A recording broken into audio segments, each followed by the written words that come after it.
Hello, everybody. I'm Paul Beckwith, and I have a brand new dog here on my lap.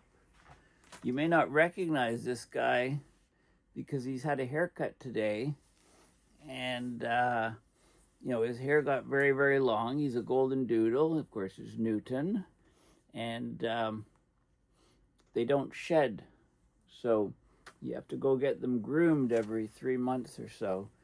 And I let his hair grow very long this time because it's been cold, cold winter. But he was starting to get tangles and so on, so it necessitated this, quite a cut. Quite a bit was taken off. But, so I have a dog that looks like Newton and acts like Newton, but seems like different. I think he lost a couple pounds at the groomers, so he just wanted to say hi. I should have done a before and after shot, but if you go back a few videos, he's sitting on my lap then. So he's very good doggy. He likes going to get the attention. So what I want to talk about in this video is I want to talk about the AMOC, the Atlantic Meridional Overturning Circulation, because a paper just came out a couple days ago, and the title is Continued Atlantic Overturning Circulation Even Under Climate Extremes. And there's a little bit of, it caused a bit of a stir because the work by Stefan Ramsdorf and many other people, including James Hansen in his most recent work, talks about the risks of the AMOC increasing and shutting down and the implications to the planet. And this paper seems to be in conflict with that, which is how science works, right?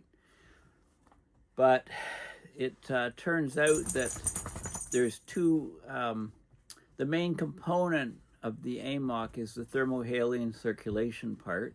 That's the temperature, saltiness of the water, making it much heavier. And if you get freshwater hosing in the Arctic from changes in weather, more precipitation, and increased melting of the Greenland ice sheet, injecting fresh water into the water layer, causing stratification and a reduction of the overturning, causing a slowdown or even shutdown of the AMOC. So you've got that component, and that's the vast majority of the AMOC. One sphere drop is equivalent to the volume flow rate of all of the rivers of the world.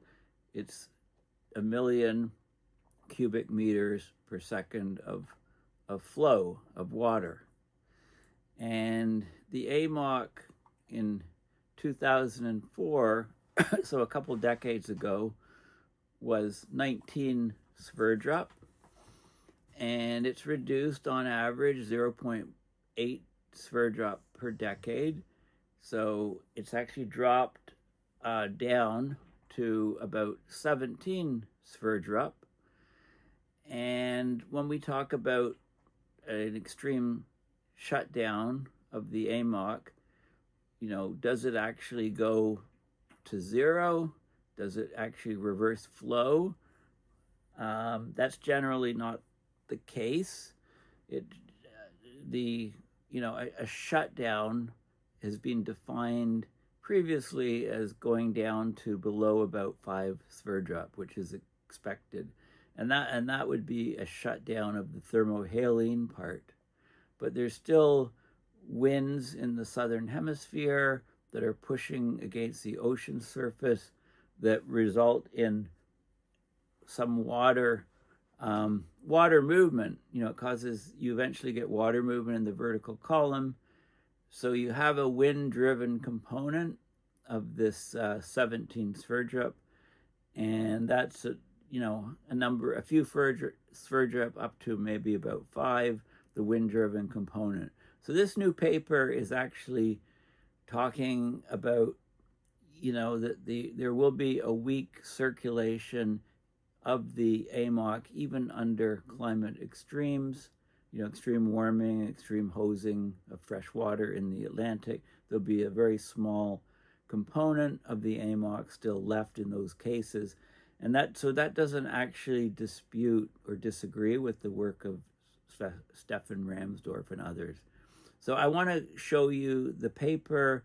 I want to talk about a very good explanation video on the ocean current and give you Stefan Ramsdorf's comments from Real Climate about what happened about this new paper and how it's not actually in conflict with his work. So unfortunately, the AMOC shutting down is still a very real risk to society, which Ramsdorf and James Hansen and many others, like I say, have discussed. So this is the paper. It's called Continued Atlantic Overturning Circulation, Even Under Climate Extremes. It was just published online 26th of February, so it's causing a bit of a stir. So let's go back to the beginning. So this is a very good explainer video on how the ocean currents work and how we are breaking them. So ocean currents, they're our planet's circulatory system.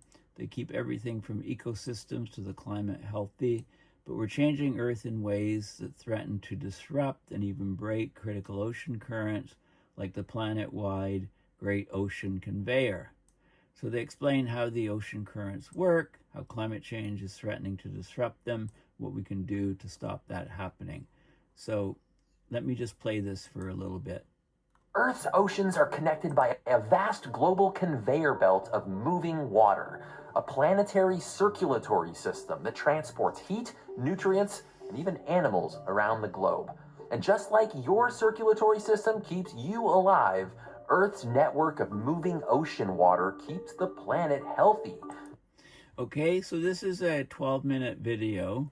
It goes into good explanations of, how the ocean currents work, how climate change is injecting a lot of fresh water, and he actually does a number of different little experiments where he talks about where he puts like cold water, which is dyed blue, into warm water, and you see the cold water sinks to the bottom. He actually he talks about the density of equal volumes of cold water and hot water, and the hot water is lighter, right? So it floats on top. And so there's where he mixes the cold and hot water.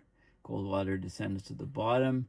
He goes on and talks about the ThermoHaline Circulation, how it shows the movements of the water around the globe, the swirls, the whirls, and so on, how much heat is transported, and about the temperature of Calgary being much, much colder than the temperature of London on average because of the average. This is the average winter temperatures. Look, a 16 Celsius difference. And that's because of all the warm water from the AMOC and Gulf Stream being carried across. He talks about the AMOC in history and so on. So it's a very good video. I highly recommend. And with an AMOC shutdown, we could drop 10 Celsius in parts of Northern Europe. So he talks about the, what's happening around the globe. It's an awesome video. I highly recommend it. It's PBS, Public Broadcasting System. Okay, good refresher. Now, this is the article in the Canadian Press. Computer simulations show the nightmare Atlantic current shutdown less likely this century. So that was that was an article on this new paper that has come out. Well, let's have a look at what it says. It says, it talks about the nightmare scenario of the Atlantic Ocean currents collapsing with weather running amok, putting Europe into a deep freeze. It says it's not as likely this century. It says that recent studies have raised the alarm, but this new paper shows that the AMOC is not going to completely shut off. They talk about the 2004 disaster movie, fiction movie, The Day After Tomorrow. Okay, so what they did is, it was scientists at United Kingdom's Met Office and the University of Exeter. They used simulations from 34 different computer models to see if the AMOC would collapse. And what they found is that they found that it will weaken significantly but not go to zero. In fact, they talk about and the reason for that is they talk about the Southern Ocean effect. So if the fresh water stopped the AMOC, the Atlantic Meridional Overturning Circulation, there's a Southern Ocean Meridional Overturning Circulation driven by winds, and those winds pull water to the surface, called upwelling, so that would keep the current system alive. It would be weakened, but it would keep it going. Okay, so instead of just focusing at water descending in the North Atlantic, they looked at the Southern Ocean winds pulling up deep water like a powerful pump to keep the AMOC running. Now, the models actually, it's a bit of semantics here, because the AMOC is measured in sverdrups, and a sverdrop is, like I said, 1 million cubic meters per second. The AMOC is now about 17 sverdrups. It was 19 sverdrups in 2004. It's dropping about 0.8 per decade. Okay, so it's down from 19 to 17. And how do you define a shutdown? So in this new paper, they said zero was a shutdown. But other people that are warning of shutdown implications use about 5 sverdrups as the cutoff. Okay, so anything under 5, it's considered by many people to be basically shut down, because that's the ThermoHaline part would be shut down. The wind-driven part would still cause it to be, above zero. In fact, 3 of the 34 computer models showed that it went below 5 sverdrups, but not to zero. So that's 10%. Basically, that's about 10% of all the models. Okay, so Ramsdorf and his co-authors at Potsdam, they did a study as far back as 2018 about a potential shutdown. They say this new paper doesn't contradict theirs. It's a matter of definitions. An AMOC collapse does not have to mean 0 sverdrups overturning.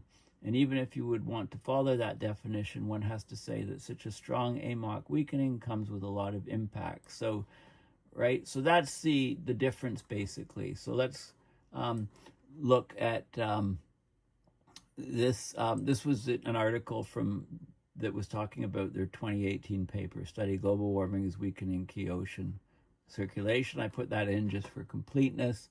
Now, I went on to Blue Sky, and the people were posting to me the Real Climate article, which is here. So Real Climate, Stefan Ramsdorf. The title is How Will Media Report on This New AMOC Study? So he says he's been getting a lot of media inquiries about this new paper just in the last day or two on the AMOC. He says that in his view, this large media interest is perhaps due to confusing messages conveyed in the title of the paper and in press releases about it by the journal Nature and by the Met Office. Whether intended or not, these give the impression that new model results suggest that the AMOC is more resilient than previously thought. That's unfortunately not the case. And Stefan Ramsdorf he's the leading scientist, I would say, on the AMOC. So the new paper does not claim to contradict earlier modeling studies. One of the authors, Richard Wood, actually confirmed to Stefan in person, because they're both attending an AMOC workshop in Utrecht, and this is probably why the timing of that new AMOC paper came out. So the new paper is using the same model, shows the same things, but the wording's different. So what previous studies have labeled an AMOC collapse is now called no collapse.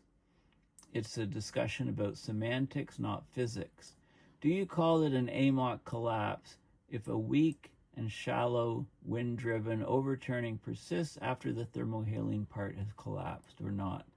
Okay, so it's not about climate impact differences, right? It's just about what you call it. And Stefan Ramsdorf goes into more detail. He talks about a paper in 2023 that shows, fresh water being added to the North Atlantic to try to kill the AMOC, and you get this sort of change. So this is what you get before the fresh water is injected, and at these latitudes here, you get about the 17 Sverdrup. Okay, the negative numbers are the movement in the opposite direction. So this is looking at the stream function, and this is where the 17 Sverdrup or so, 16, 17 Sverdrup is shown. If you dump water into the North Atlantic, these so-called water hosing experiments, this is the result to the AMOC, and it pretty much slows down a huge amount, but it doesn't completely stop. Okay, so these areas here are, the light blue. This area here is 0 to 2. This area here is 2 to 4 Sverdrup, then 4 to 6 Sverdrup,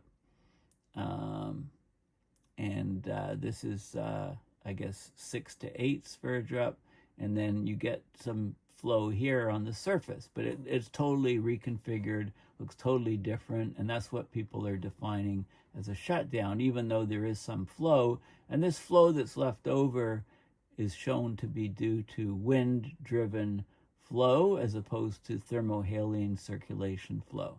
Okay, so that's the difference. This would be the change in the near surface air temperature with a near shutdown of the AMOC, and you can see that the temperature here would drop up to 12 degrees Celsius up in these regions.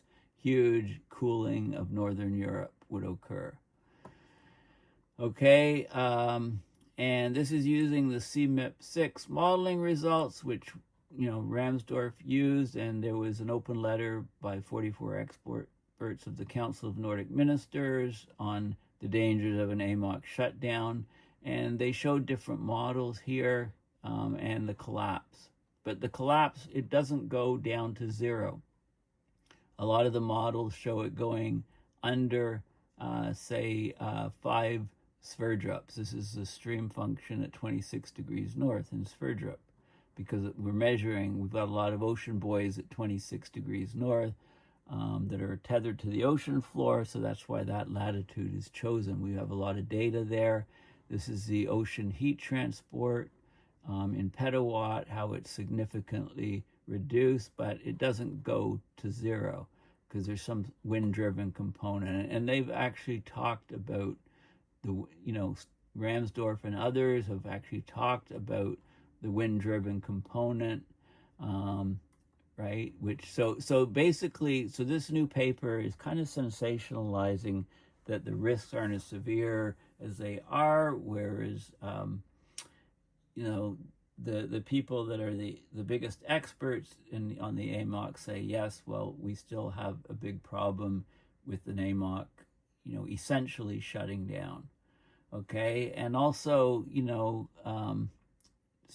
Ramsdorf notes that with his Australian colleague Matt England, they published a systematic study of the wind-driven part of the AMOC back in 1997. Okay, so this is important to know. And so given that in mind, this is the paper, the new paper. It's open access, so you can just download the PDF, which I did.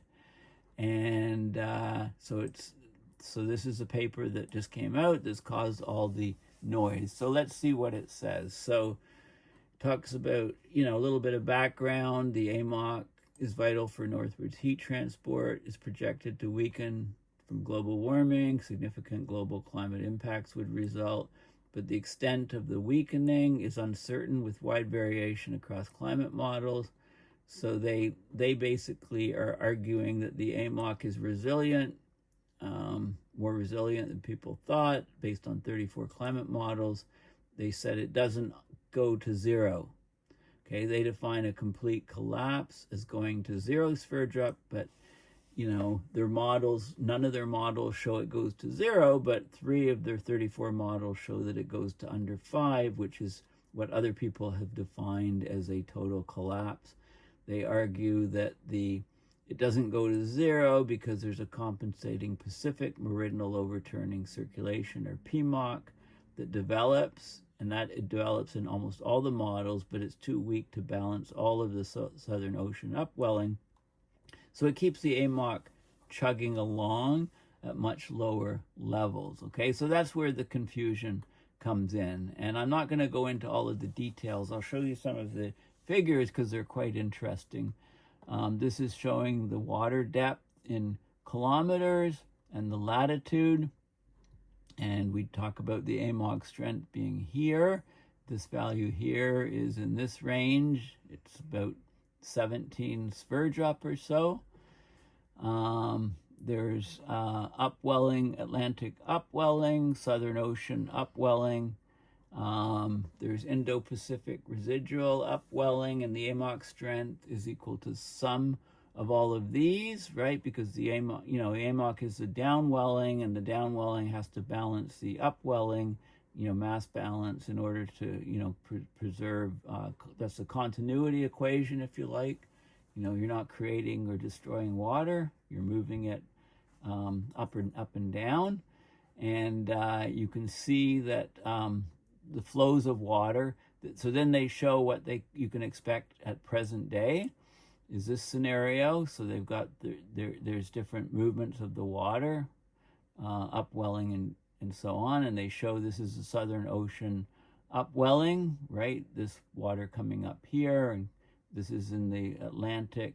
This is in the Southern Ocean. This is in the Atlantic. This is the Pacific, sorry. Okay, the upwelling. And then they show that with extreme forcing, the water currents completely rewire. And it looks like a simpler sort of thing. You don't have this pathway here. This is removed, for example. And you don't have this, this sort of thing here, right? So the configuration is different in order to maintain the mass balance. So that's what they're showing, and they show the computer model showing that the AMOC strength, here's the 5 Sverdrup level. This is the wind-driven component. So the models, there's a range of changes in the models. They drop down, reach a steady state, and continue, right? The various models, but there's a number of them are below the 5. So this doesn't conflict with the previous work, and there's lots of analysis of the different models and so on, but they're the same models. It's hard to understand some of these images. You have to read very carefully, and I'm not going to go into all of the details of it because the key thing is that there is a wind-driven component to the AMOC, which will likely keep it going at very, very low sustained levels, because when the ThermoHaline circulation part collapses, then it would drive the AMOC flow down. We've already dropped from 19 to the 17. It's dropping 0.8 per decade. An abrupt change could significantly drop that 17 down to 5 or below, but there's unlikely it's not going to go to 0, according to this new paper, because of the wind-driven flows, and the wind-driven flows have been talked also in previous papers. So I hope I haven't muddied the water. I hope I've kind of clarified and put this new paper on the AMOC into context. And as Ramsdorf says himself, whether intended to or not, the new paper gives the impression that new model results suggest that the AMOC is more resilient than previously thought. Unfortunately, that's not the case. We still have a large risk to humanity, to civilization, to people around the world for growing crops, etc., with an AMOC collapse, or a collapse from the existing 17 Sverdrup to below 5 Sverdrup. basically an essential shutoff, and a shutoff of all the ThermoHaline part of the AMOC, but still some residual wind-driven flow causing the water to move at a much slower rate. But the models still show that the temperature rise can be huge in the North Atlantic with an AMOC, with the ThermoHaline part shutting down. So that's the bottom line basically, and this really shows it all. It shows that, yeah, we go from this configuration with very, very large flows in Sverdrup to this type of situation where it's essentially shut off. There's some residual movement of the water due to wind-driven flow. And this is a very good kind of overview, this guy here, of how the ocean currents work. And it actually, you know, the guy actually in the video, he blows on top of water in a little aquarium to show the wind-driven flow component, you know, how it basically works. And he talks about water densities, from the heat, salinity or ThermoHaline component, and so on. So it's a very good video, like I say. So it's well worth watching. Okay, well, thank you for listening. I hope I've clarified things. Please consider going to PayPal, going to my website, paulbeckwith.net, and donating to PayPal to support my research and videos. Thanks again, and bye for now.